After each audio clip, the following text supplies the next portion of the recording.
바로 본문 보시겠습니다. 16절. 조금 있으면 너희가 나를 보지 못하겠고 또 조금 있으면 나를 보리라 하시니, 조금 있으면이라는 이 단어가 헬라어로 미크로스라고 하는 부분의 얘기죠. 그래서 본문은 무려 5구절이죠. 5구절 속에 미크로스라고 하는 단어를 7번이나 쓰는, 이게 굉장히 강조를 하는 거죠. 실제로 조금 있으면은 둘밖에 없어요. 부활과 성령 강림이죠. 그래서 주님이 나라고 말씀하신 것은 결국은 성령을 가리켜 얘기한 거죠.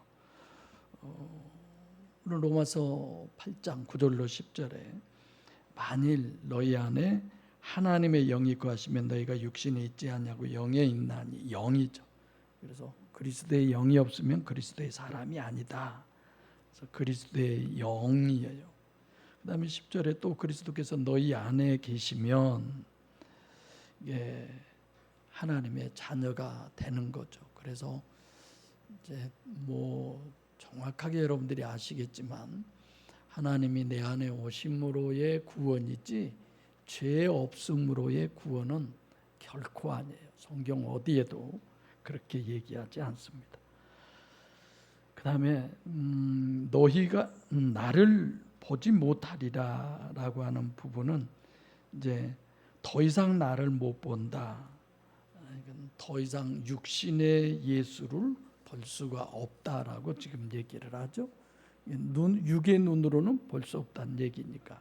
그래서 볼 수 없는 것과 보는 것으로 이렇게 정립해 주려고 하면서, 어떤 것을 볼 수 있고 볼 수 없냐, 그걸 나라고 그래요. 나라. 본문에서 나가 누구냐, 그걸 정확하게 보혜사, 진리의 영, 성령을 얘기하시는 것이죠. 충분히 이해되시죠? 그래서 보지 못했다가 보는 것이 연속이 되는 본문의 내용입니다. 그래서 나는 보혜사 성령으로 외에는 다른 어떤 것으로도 해석할 수 없는, 그러니까 이런 본문을 보면 내가 재림 예수다, 내가 하나님이다, 이런 존재는 있을 수가 없죠. 나를 보다, 호라오, 블레뽀도 아니고 데오레오도 아니고, 그러니까 이거는 원어로 봐도 성령밖에 아니구나라고 우리가 알 수 있습니다. 17절 시작. 제자들 중에 서로 말하되 우리에게 말씀하신 바 조금 있으면 나를 보지 못하겠고 또 조금 있으면 나를 보리라 하시며 또 내가 아버지께로 감이라 하신 것이 무슨 뜻인고 하고, 여기 보면 또 내가 아버지께로 가신다는 내용은 본문에는 없어요. 근데 이런 부분을 왜 썼을까? 부분은 승천을 말하려고 그러는 거죠. 주님이 승천하신. 그래서 제자 중에 서로 말하되, 계속 끝없이 그것이 궁금하고 이해가 되지 않기 때문에 계속 얘기를 하고 있는 거예요. 근데 그 얘기를 언제까지 하게 될까요? 보혜사 성령이 임하셔서 거듭나기까지 계속 된다는 거죠. 우리에게 말씀하신 바, 저희가 아니라 우리예요. 지금 제자들. 이게 무슨 얘기인지 알 수가 없다. 그래서 설교 시간에도 3년 반 동안 이것저것 함께 예수님이 다 했어도 제자들이 알아봐요? 못 알아봐요? 못 알아듣는 거예요. 그래서 헛수고한 거다 이렇게 얘기했죠. 그래서 본문의 핵심은 그런 거예요. 백날 해봐야 소용없어. 성령이 와야 돼. 이 얘기를 하는 겁니다. 성령이 오지 않으면 모든 것은 헛것이다, 헛수고한 거다.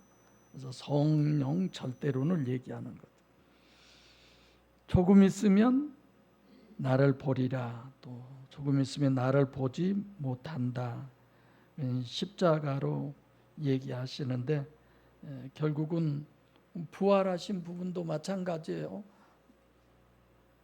다른 모습으로 보이기 때문에 보여야 안 보여요? 안 보인 거죠. 알 수가 없는 거죠. 부활해서 봤는데 뭐 이건 이제 여러분들과 저는 이해가 되지만 주님을 잘 못 본 거죠. 전혀 다른 분으로. 그러니까 못 보는 것과 보는 것은 전혀 다른 것이다. 그래서 여러분들과 저도 나라고 하는 존재를 뭐 이게 더 예뻐 보이려고 뭐 그런 겁니까? 면접이라고 하는 게 있잖아요. 면접을 할 때 뭐 보는 것이 주로 이제 네 가지가 있는데 뭐 말하는 것도 보고 글씨체도 보고 그 다음에 이제 사람의 모양도 보고 그 모양이 뭐 요즘은 다 기준이 이게 외모니까 그렇지만 그 사람에게서 풍겨나는 사람으로서 인격적인 이런 부분들 그런 것들을 이렇게 다 보고 평가하잖아요.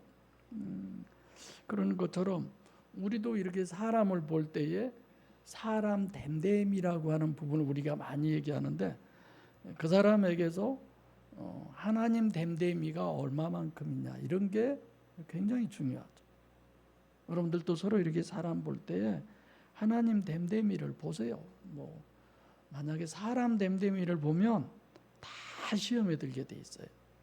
전부 다 사람 봐서 좋을 게 뭐 얼마나 있겠어요. 다 변화하는 건데. 그리고 여러분들과 저도 이렇게 지금 제자들이 예수님을 잘못 보고 있잖아요. 전혀 못 보고 그런 부분을 이렇게 설명을 하는데 부활하신 예수님은 전혀 다른 완전히 상태가 틀리고 생판 다른 이런 부분이 연속 이렇게 되는 거죠. 조금 있으면 나를 본다. 여기 본다는 호라오를 얘기해요. 영적으로 본다. 내가 아버지께로 감이라라고 했는데 보지 못한다고 하는 부분에 설교 때도 십자가를 얘기하셨죠. 십자가에서 죽으시면 어떻게 봐요? 못 보지. 그 다음에 승천하시면 또 못 보잖아요. 부활은 봐요? 못 봐요? 육의 눈으로 이렇게 볼 수 있어도 그건 보는 것이 아니죠. 아버지께로 간다 자체가 승천이죠. 승천. 그래서 실제로는 볼 수 없는 것을 얘기합니다. 18절 시작. 또 말하되 조금 있으면이라 한 말씀이 무슨 말씀이뇨? 무엇을 말씀하시는지 알지 못하노라 하거늘. 예수님이 지금 말씀하시는데 지금 무슨 말이야? 이런 거죠. 보통 이해를 못해요. 실질적으로는 이해를 해야 돼요? 못해야 돼요? 해야 되는 거예요. 근데 왜 못해요? 성령의 역사가 아니고는 안 되는 거죠. 그래서 제가 설교하면서 또는 생각으로 육의 법칙이 영의 법칙으로 육적 세상과 영적인 세계 이런 여러 가지의 가치관을 여러분들에게 얘기를 하면서도 그게 쉽냐 이 생각을 늘 하게 돼요. 그게 쉽냐. 근데 여러분들은 가치관이 그렇게 변해야 돼요. 안 변하면 변하는 것 자체는 알고 있어야 돼요. 그리고 내가 그렇게 변해야 된다는 것도 우리는 알아야 돼요. 그래서 18절에는 무슨 말씀을 하시는지 우리가 도무지 전혀 모르겠다 그런 얘기죠. 왜 몰라요? 아담의 후손이니까. 19절 시작. 예수께서 그 묻고자 함을 아시고 가라사대 내 말이 조금 있으면 나를 보지 못하겠고 또 조금 있으면 나를 보리라 하므로 서로 문의하느냐. 지금 예수님이 얘기한 예수님은 봐요 못 봐요? 제자들이 다 보죠. 네, 다 봐요. 근데 보고 있는데도 너희가 나를 조금 있으면 뭐 못 본다. 뭐 또 나중에는 이제 또 조금 있으면 본다. 이러니까 이건 무슨 얘기야? 우리가 지금 자기를 보고 이렇게 있는데도 왜 저렇게 얘기하시지? 지금 그런 거죠. 그래서 묻고자 묻는다. 정말로 알기를 원하면서 묻고자 하는 거예요, 이 제자들이. 그래서 제자들은 분별을 못한다는 뜻에서 오이다. 주님은 저들의 속을 속속들이 다 안다고 하는 의미에서의 오이다, 기노스코 이런 거죠. 그래서 묻고자 함을 예수님은 알아요, 몰라요? 알아요. 그들이 말은 하지 않아도. 그래서 주님은 안에 성령이 계신 분이시고 성령이 없는 아담 후손과의 대비를 해서 얘기를 하는 거예요. 그리고 카이, 앤드라고 그랬죠? 또 팔린이라는 얘기인데 조금 있으면 나를 본다. 나를 보지 못한다라는 건 데오레오, 육적으로 너희가 나를 못 봐, 이런 얘기고, 호라오라고 하는 얘기는 조금 있으면 나를 본다. 영적으로 그 얘기는 결국은 보혜사 성령 하나님 한 분이죠. 서로 문의하느냐, 답을 찾기 위해서 연구하고 찾아내고 궁금하고 그러는 거죠. 아무리 지식적으로 신학적으로 뭐 연구를 해도 뭐가 와야 돼요? 성령이 와야 된다. 그 부분을 우리에게 얘기합니다. 그러니까 좌우지간 내 안에 보혜사가 오셔야 된다는 건 철두철미한 우리들에게 있어서 이 가장 기본이고 기초고 아주 본질이죠. 이건 20절 19절 했죠? 20절 시작. 내가 진실로 진실로 너희에게 이르노니 너희는 곡하고 애통하리니 너희 근심이 도리어 기쁨이 되리라. 19절까지는 조금 있으면 이런 얘기잖아요. 조금 있으면으로 이렇게 계속 얘기하시다가 지금 실제를 하기 위해서 20절은 시작이 진실로 진실로 아멘 아멘 이렇게 얘기를 하는 겁니다. 그래서 진실로 진실로 너희에게 너희는 곡하고 애통하겠다. 곡은 뭐라고 그랬어요? 소리 내서 우는 거고, 애통이라고 하는 건 아예 막 울부짖는 거예요. 울부짖는. 왜 이걸 두 번 썼느냐? 근심의 극치. 첫째로는 그러니까 속으로 애타게 이런 부분들이 우리에게 참 많이 있죠. 이렇게 일상생활 속에서도 가족 때문에, 이웃 때문에, 또 교회 식구들 때문에, 또 뭐 꼭 곡하고는 아니어도 마음으로 뭐 이렇게 나성도님 같은 경우 질병을 위해서 그 영혼이 구원을 위한 이런 간절함, 또 이제 영성 세민하면서도 역시 그런 부분에 간절함 이런 것들 때문에 우리도 애타는 뭐 그런 부분들이 있어요. 그래서 부자 청년 아님 거짓 나사로와 부자 누가복음 16장에 얘기했잖아요. 거기에 봐 보면은 그 자기 이제 동생들이 지옥을 향해서 오는 그걸 보고 이 부자가 감옥에서 창자가 끊어지는 그런 아픔으로 그들이 오지 않고 천국으로 가기를 원하는 그런 부분들이죠. 그러니까 곡하고 애통하는 것은 초점이 어디에 있어요? 외적인 부분에. 곡하고 애통하는 것은 초점이 외적인 부분에 있고, 그 십자가의 아픔이라든가 예수님의 그 비명 엘리엘리라바 사박다니 이런 부분들, 이제 그걸 보고 가장 고통스럽고 괴로워해야 되는 너희들이다. 이걸 이제 예수님이 조금 있으면 이제 그렇게 그런다 이걸 얘기해 주는 거죠.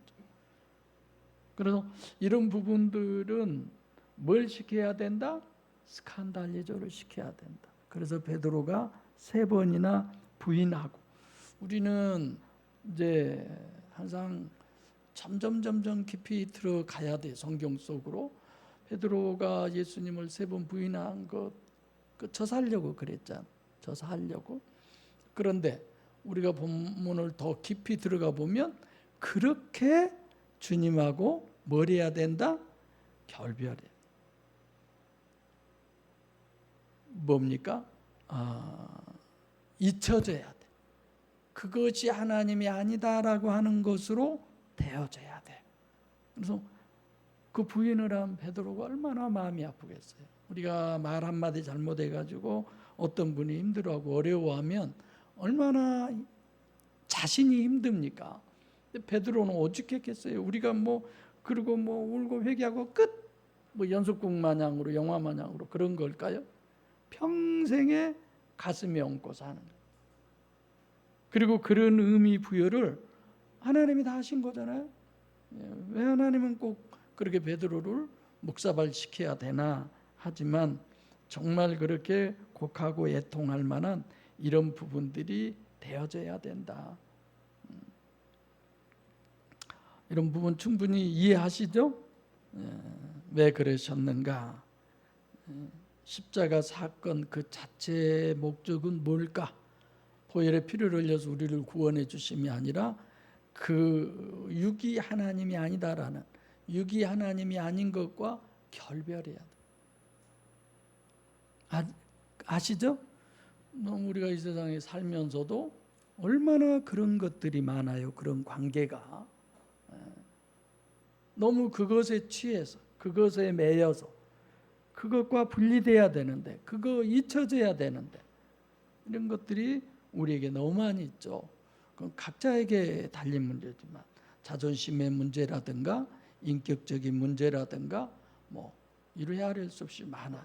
그런 부분에서 정말 주님이 그 보이는 부분이 아니니까 그것이 잊혀지게 하는 것처럼 우리들에게도 성령의 역사로 잊혀져야죠. 아멘. 자, 그런데 그런가 하면 세상은 기뻐한다는 거예요. 설교 때 충분히 이해하셨겠지만 이런 거예요. 성경을 해석하면서 예수님 제자들은 예수님이 십자가에 못 박혀 죽으니까 곡하고 애통하겠지만 다른 사람은 그냥 좋아하겠구나. 이교도 그가 죽었으니까 그렇게 해석하면 안 돼요. 여기서 너희라고 그랬으면 그 반대로는 저희여야 되는데, 그럼 원래는 유대인들인데 실제로 예수를 죽인 건 유대인들이에요. 본디오 빌라도가 아니라. 근데 여기서 일부러 세상은 기뻐한다. 세상. 호코스모스라고 하는 영적인 부분. 누구예요? 결국은 마귀죠. 마귀가 왜 기뻐할까요? 왜 마귀가 기뻐할까요? 피복음으로 될 것을 알고 피복음이 되니까 마귀는 기뻐하죠. 뭐냐? 보혜사 성령이 내 안에 임재하셔서의 구원이 아니라 예수님이 십자가에 못 박혀 죽으셔서 그 흘린 피, 보혈의 피로 말미암아 죄산 받아서 구원이다라고 하는 이것을 믿게 되는 것으로 인해서 누가 기뻐한다고요? 마귀가 기뻐하는 거예요. 지옥 가니까. 피복음은 이거 하나밖에 없어요. 그래서 제가 좀 과다하게 표현할는지 모르지만 피복음은 예수님이 십자가에 못 박혀 죽지 않으면 구원이 없자. 그죠? 피를 흘려야 되는데. 그래서 기뻐하는 이는 그들이에요. 속으로 십자가 세계의 녹슨 그 십자가 이렇게 얘기하지만 죽어야 사는데. 그래서 예수님 좀 죄송하지만 잘 뒤졌어요. 잘 죽으셨어요. 이런 거. 그러니까 더 악질들이 되는 거죠. 예수님께서 이 땅에 오셔서 구원하는 목적이 십자가에 죽으러 오신 거니까. 그죠? 너희는 근심한다. 곡하고 애통하는 것으로 근심하는 거죠. 십자가. 그래서 1차적으로 예수님이 부활한 것을 보고 기뻐한다. 나는 근심하고 곡하고 애통하는 것이 근심으로 이렇게 됐는데, 근심이 있는 거지. 요한복음 20장 21절 여기 쭉 봐보면 20장 21장 1, 2, 3절 물고기 잡으러 가노라 내용 나오죠. 네. 그들은 예수님 부활하신 거 다 봤잖아요. 만났잖아요. 못자국 창자국도 다 해봤잖아요.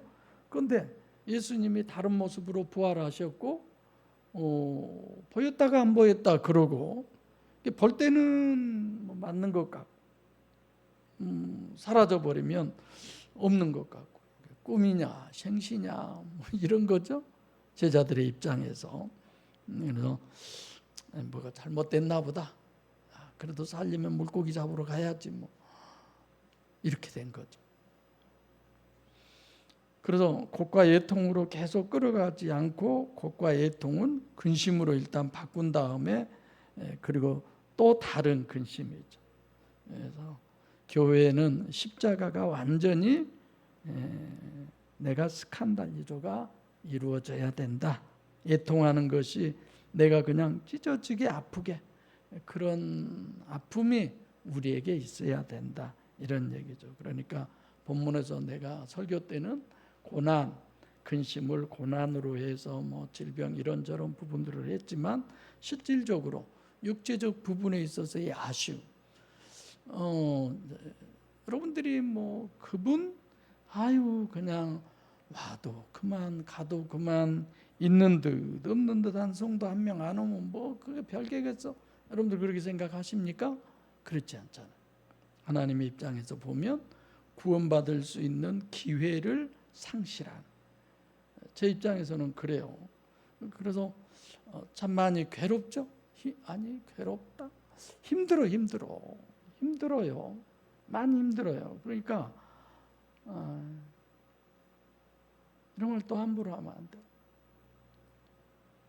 하려면 지금 얼른 일어나서 다 나가고 앞으로 평생 죽을 때까지 함께 살려면 그대로 앉으세요. 예배 끝날 때까지. 그러면 좋겠어. 그런다면. 근데 모르죠. 뭐. 가면서 왜 우리보다 가라 우리 지가 가지 또 그럴런지도 모르겠고. 그래서 결국 교회에서 이 세상에서는 예수가 십자가에 죽는 것이 기쁨이다라는 건 피복음으로 여러분들이 이해하시면 되고, 이제 처음의 부분은 예수님의 십자가와 부활, 보이지 않는 그것 때문에 근심, 이렇게 보면 되겠습니다. 그래서 세상에서는 부활이 기쁨이고 부활 안 하면 피복음은 성립되지 않으니까, 그죠? 그리고 이제 하나 더 얘기하면 승천하셔서 실제로는 뭐가 기쁨이냐면 성령이 오시는 게 가장 큰 기쁨이에요. 그래서 찬송가도 성령이 오셨네, 성령이 오셨네, 내 주에 보내신 성령이 오셨네, 이런 것. 그래서 재림이 어떤 거예요? 보혜사로의 재림. 그러니까 실제 재림이 우리들에겐 기쁨이죠. 하나님을 소유한 사람에게는. 그렇지만 세상에는 그게 뭐예요? 심판의 주가 되니까 저주죠. 저주. 정말 무서운 거죠. 그래서 교회는 기쁨의 전부가 뭐예요? 여러분과 저의 기쁨의 가장 본질적인 원천적인 게 뭐예요? 여기 본문에 근심이 기쁨이 되리라. 우리가 세상 살면서 성경도 얘기하지만 모든 것의 가장 원천적인 기쁨이 뭐예요? 보혜사로 거듭나는 거예요. 이거 외에는 없어요. 뭐 아무리 봐도 그래요. 아무리 봐도. 왜냐, 보혜사로 거듭나면 그때부터 천국인데, 뭐 흙에 살리라 노래 있잖아요. 못 살아도 나는 좋아, 가난해도 나는 좋아. 잘 모르겠네. 우리가 사는 세상이 돈이 얼마나 중요한지 몰라요. 그래서 우리 김 장로님하고 한 권사님 날마다 돈 거들어 다니잖아요. 얼마나 거들어 다니는지는 모르지만. 근데 여러분 이런 것도 생각해 보세요. 돈 없으면 뭐해? 사랑으로 살면 되지. 그러죠? 여러분 돈 없는 사랑으로의 삶을 택하렵니까? 돈 많은 그냥 사랑은 별거 아닌 돈이 많으면 그런 삶을 택하겠습니까? 물어볼 걸 물어봐야지. 돈도 많고 사랑도 많은 걸 택하지. 우리가 그럴 거예요 아마. 그만큼 돈이라는 게 중요하죠. 네, 돈이 많아서 기쁨도 아니고 어떤 것도 아닌 보혜사 성령 하나님이 오시면 뭐 이쁜 이와 흙에 살아서 기쁜 게 아니라 그분이 내 안에 오시면 남들이 다 봐도 저건 기쁠 일이 아닌데 기쁘고 감사할 일이 아닌데 감사하고 만족할 일이 아닌데 만족하고 이런 세상 살다 가야지. 할렐루야. 그러는 거죠. 그래서 보혜사 그분이 내 안에 오시면 주렁주렁 열매가 맺히는 거예요. 그게 뭐예요? 성령의 열매. 사랑이라고 화평 인내 자비 양성 충성 온유 절제 그런 거죠. 그래서 세상은 아까 같이 그래서 아멘 주 예수여 오시옵소서 이러는 거야. 모르니까. 그분 오면 진짜 피도 눈물도 없는 저주인데 뭔지도 모르고 그러고 주여 오시옵소서 심판 얼른 나 지옥 보내주세요 이런 거죠. 그래서 찬송 부를 때도 168장입니까? 오늘 찬송가도 뭐 그런 부분인데 하나님의 나팔 소리 천지진동할 때에 이건 교회가 기쁨이 되는 거예요. 교회에는 그러니까 본문의 문맥은 핵심이 보혜사가 오시는 것만 기쁨이지 오히려 재림의 이 세상은 그건 저주다, 근심이다 그렇게 얘기한 거예요. 그래서 기쁨이 되다, 근심이 기쁨이 되리라라고 하는 부분은 기쁨 속으로 들어간다 이런 거예요. 그래서 여러분들과 저는 기쁨 속으로 들어가서 어떤 그 방해나 어떤 환경과 여건이 돼도 방해받지 않는 그 하나님의 신령한 기쁨이 충만하시기를 바랍니다. 기도하시겠습니다.